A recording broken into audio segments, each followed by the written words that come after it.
Hey, I'm Drew. I'm a musician and a guitar teacher, but today I want to show you how I made these 4 art pieces out of my old guitar strings. First things first, we're going to need some guitar strings. The ones on this guitar have lived a great and full life. Now that their music career is over, I'm sure they'd like to live on as some art.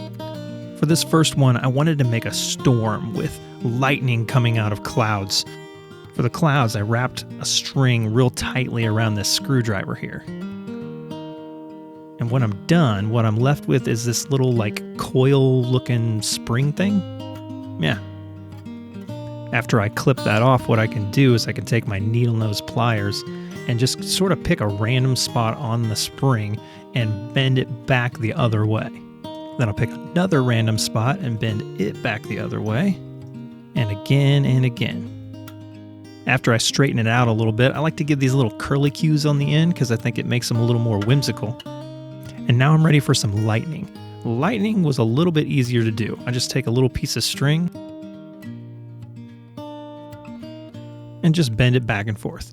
This way, that way, this way, that way, this, that, this, that, this, that, until what I'm left with is a big jagged zigzag thing. Then I take another string and do exactly the same thing and give this lightning bolt little offshoots. And then each one of those offshoots will get its own offshoots and, then I'll just have a full lightning storm.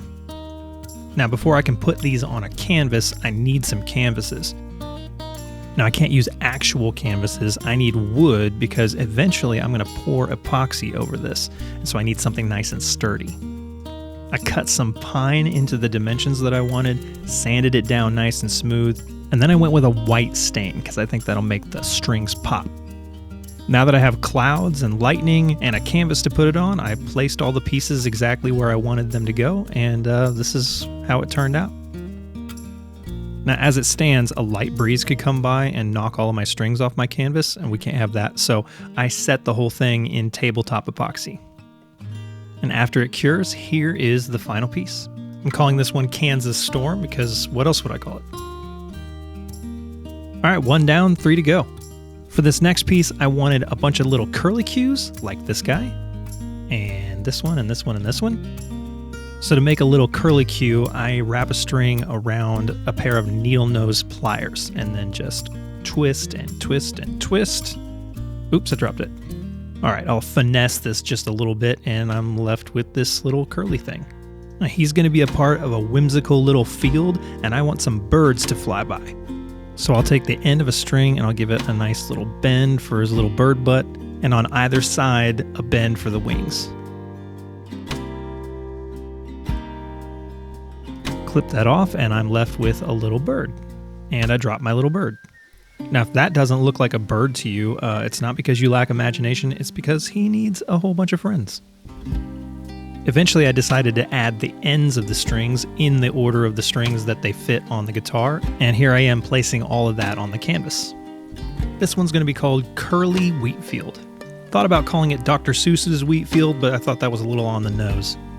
This one's going to get the same treatment as the other one, tabletop epoxy so that it doesn't move, and here's the final result.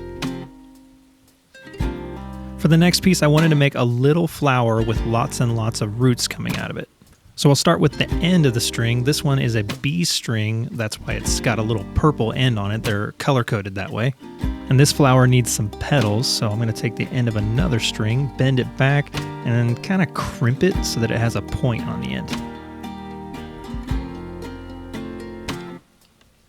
And what we're left with is a little flower petal. Now he needs 5, maybe 6 petals to become a full flower, I think. Now I wanted this little bitty flower to have a huge root system growing underneath the ground. And to make those roots, I did exactly what I did with the lightning. I'm calling this one There's More Under the Surface. And finally, after a coat of epoxy, this is how it turned out. For this last one, I wanted to combine some of this stuff. So I have 6 little flowers made with the ends of each string, and they're planted in order of the way they were on the guitar. And of course, they're in a lightning storm. And I called this one Flowers Dancing in a Storm, obviously. These 4 pieces and a whole bunch more string art are currently on my website if you want to check those out.